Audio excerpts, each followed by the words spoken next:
তিনি অফিসে যদি চাকরি করে তার আমানত সেখানে, জমিনে যদি চাষ করে প্রজেক্টে যায় তিনি ওই প্রজেক্টের জন্য আমানত। মালিক না থাকা ততক্ষণ পর্যন্ত যাকে যতটুকু দায়িত্ব দেওয়া হয়েছে এই দায়িত্বটাকে সার্বক্ষণিক পর্যবেক্ষণ করা, দেখাশোনা করা। আমি যদি না করি কিয়ামতের দিন আমাকে জবাব দিতে হবে এই দায়িত্ব সম্পর্কে আমি অবহেলা করলাম। এই জন্য ইসলামী দাওয়াতের আমানত রয়েছে। ইসলাম আমাদেরকে যা শিক্ষা দিয়েছে এই শিক্ষাটা যদি আমরা যদি না মানি, না চলি, তাহলে আমি ইসলামী শরীয়তের সাথে আমানত রক্ষা করলাম না। ইসলামী শরীয়তে যে হুকুম, যে আহকাম, এগুলি আমাকে মেনে চলতে হবে। দিন প্রতিষ্ঠার আমানত, আল্লাহর দিন যদি আল্লাহর জমিনে প্রতিষ্ঠিত হয় তাহলে আমরা সকলে আমানত এটা গ্রহণ করতে পারবো। কারণ আমানত যদি রক্ষা করতে চায়, যাকে দায়িত্ব দেওয়া হবে ব্যক্তিটা সৎ থাকবে। এলাকার মেম্বার যদি সৎ হয়, যেই আপনার জন্য যা কিছু আসবে, বরাদ্দ আসবে, সব কিছু মানুষের কাছে বন্টন করে দিবে। এলাকার মেম্বার যদি সুদখোর হয়, ঘুষখোর হয়, টাকা পাচার করে, নিজের সম্পদ বানায়, তাহলে গরিব দুঃখী মানুষই কিছু পাবে না, সারা বছরে কাজ করে খেতে হবে। এই জন্য এলাকার মেম্বার, চেয়ারম্যান, যাকে আপনি প্রতিনিধি বানাচ্ছেন, তার সম্পর্কে আপনার জানা থাকতে হবে। ওমর রাদিয়াল্লাহু তাআলা আনহু রাতের বেলা মানুষের এই প্রজাদের খোঁজখবর নিতেন। একটা তিনি শাসন আমলে, তিনি তো তখন প্রেসিডেন্ট ছিলেন, প্রেসিডেন্ট থাকা অবস্থায় একটা জুব্বার কাপড় সবাই পেয়েছে, মানে বরাদ্দ হয় না সরকারি, ওই সময় একটা কাপড় সবাই পেয়েছে, তিনি একটা পেয়েছিলেন। ওমর রাদিয়াল্লাহু তাআলা আনহু মানুষটা লম্বা, তো এখন এখানে যদি সবাই যদি 5 গজ কাপড় লাগে, লম্বা মানুষ হলে তার ওনার থেকে একটু বেশি লাগবে না?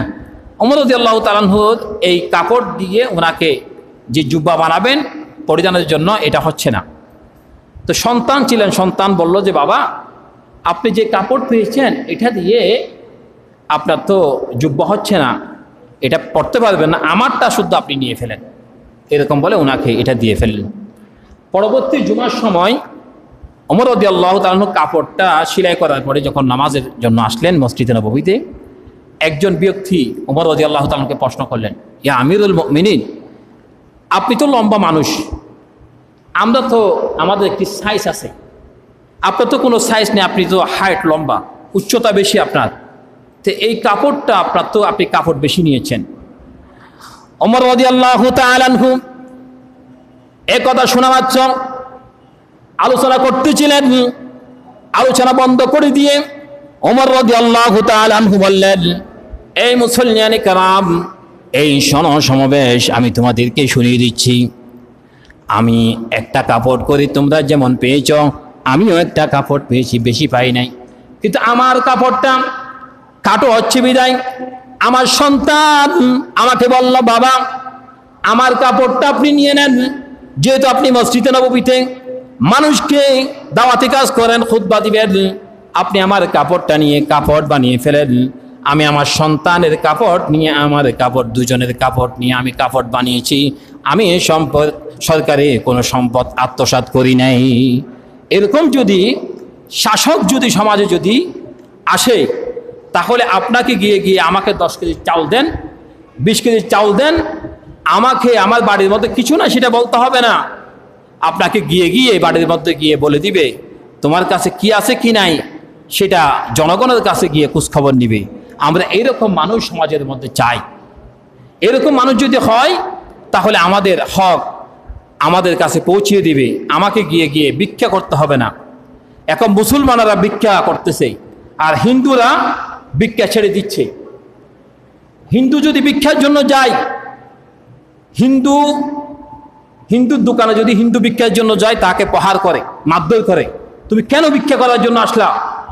মুসলমান ভিক্ষা করবে, হিন্দু ভিক্ষা করবে না। এরকম কিছু আদর্শ হিন্দুদের মধ্যে আছে, কিন্তু আমাদের সমাজের মধ্যে মুসলমান ভিক্ষা করে। নবীজি বললেন ভিক্ষাবৃত্তি হচ্ছে নিকৃষ্টতম হালাল, ভিক্ষা না করতে পারলে মুসলমানের জন্য অনেক ভালো। হাত পাতা যদি চাইতে হয় তাহলে আল্লাহর কাছে চাইতে হবে। আমরা তো আল্লাহর কাছে চাই না, মানুষের কাছে চাই। মানুষের কাছে না চেয়ে যদি আল্লাহর কাছে চাইতাম আল্লাহ সমস্ত আসমানের দরজাগুলি খুলে দিয়ে আমাদেরকে রহমতের খুলে আমাদেরকে ডেকে ডেকে সমস্ত কিছু দিতেন। যেমন আমরা নামাজের মধ্যে নামাজ পড়ি,